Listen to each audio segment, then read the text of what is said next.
Gagan Banga, VC and MD at Indiabulls Housing Finance, joining us on the show right now. Gagan, hi, morning. Good to have you on the show. Just chatting about what to expect from the budget.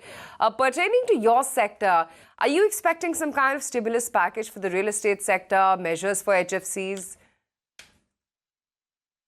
So measures for HFCs or NBFCs would be, probably be around TARP.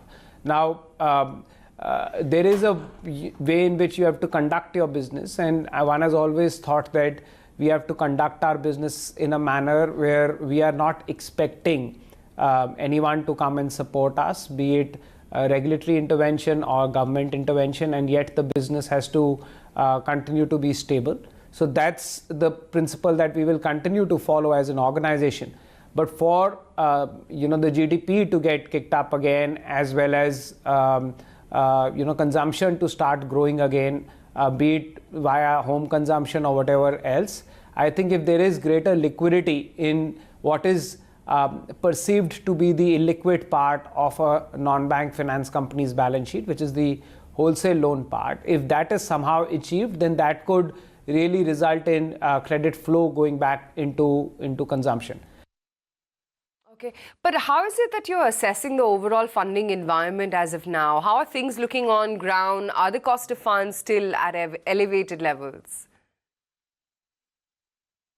So for retail lending, banks are being extremely supportive. They are being able to lend monies to us at rates where we continue to make adequate spreads, such that we can target on retail lending north of a 2%, 2.5% kind of return on asset. 2.5% on retail lending is a very healthy return on asset, and one is being able to borrow funds from banks under either the onward lending program or the securitization program, such that those kind of spreads are being made available.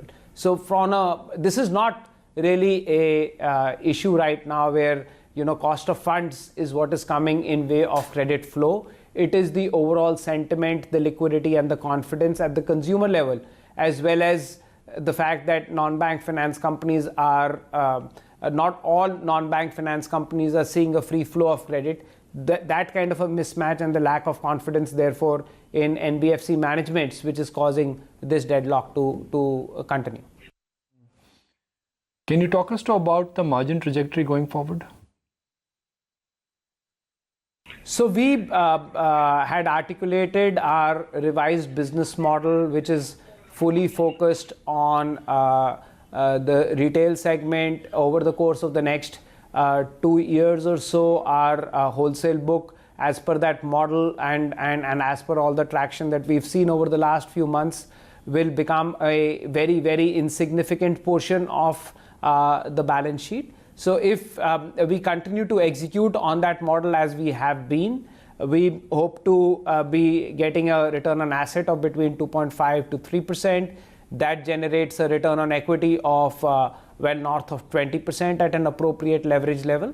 And we continue to grow our profits in the mid to high teens, whereas the loan AUM grows at about 20%. So this is the broad guidance which we have given. We've also said that for us to be able to get on the firm path of achieving all of these numbers, we need a quarter or two more to continue to adjust. I think we are at the fag end of all the readjustment that we needed to do in our business model. And what we should be targeting from fiscal 21 onwards is profit compounding in the high teens and book compounding in give or take 20%. So that's the model that management is preparing and executing on as we speak. How do you see Indiabulls regaining market share within the HFC space? Do you believe the environment is once again conducive for growth? Oh, for sure. So our retail growth is back. It's not something that we can still talk about going back to the numbers that we were doing about a year and a half, 2 years ago. But I'm pretty confident that quarter one fiscal 21 in terms of overall disbursements and absolute value will be not very significantly different to quarter one fiscal 18 or quarter one fiscal 19. Those were the quarters in which disbursements were touching peak levels. So, one quarter from now, I'm saying that we should be getting back to those levels. Clearly, on the retail side, one is seeing traction both from liquidity being made available as well as the customer demand, and that part of the business is doing exceedingly well on all fronts: demand, spreads, availability of monies, credit quality, what have you. So whatever really measures the health of a business, that part of the business is doing exceedingly well, and that is the large part of the business. So I think Q1 fiscal 21 and for the entire fiscal 21, my confidence is really coming from how I see our market share and overall disbursements playing out. All right, Gagan, appreciate your time and great to connect with you.